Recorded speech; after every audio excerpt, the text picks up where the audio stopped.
Hey everyone! Today we're going to be talking about labor flexibility and termination.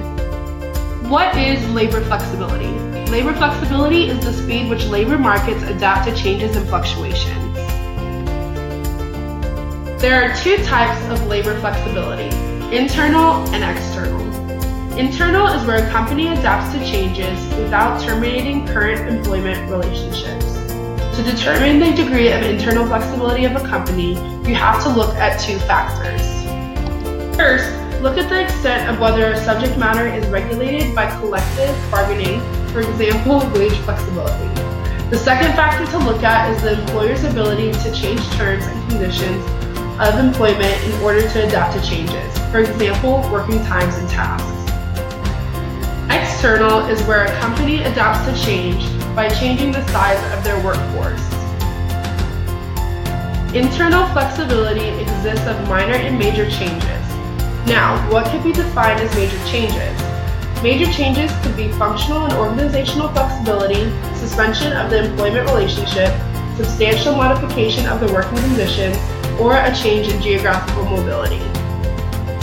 What is so important about internal flexibility? The government prefers internal flexibility since it refrains employees from getting fired. It is, however, difficult to determine how far this internal flexibility can stretch.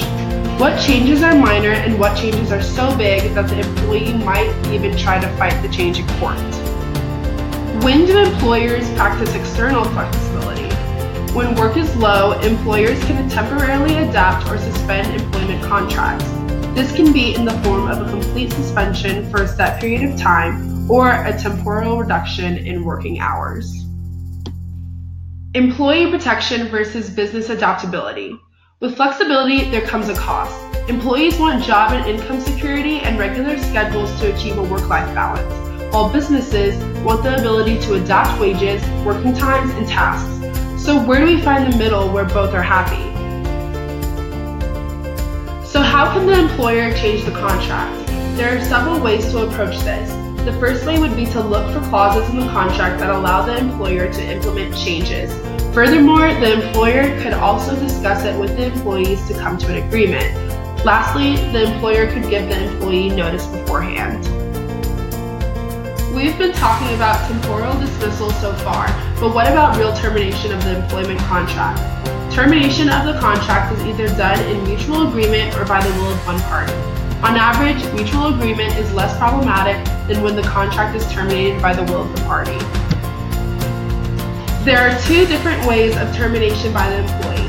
The first is the termination without cause, which is either a free decision or a written notice. The second is the constructive dismissal. Causes for dismissal may be salary or harassment. Constructive dismissal may entitle employees to the unfair dismissal compensation. For employers, it's not the same as for an employee to terminate the employment. They need to have a reason. To terminate an employment, you need either a subjective reason related to the individual or an objective reason. The most common subjective reason is disciplinary dismissal, which is the most severe sanction an employer may impose for employee misconduct.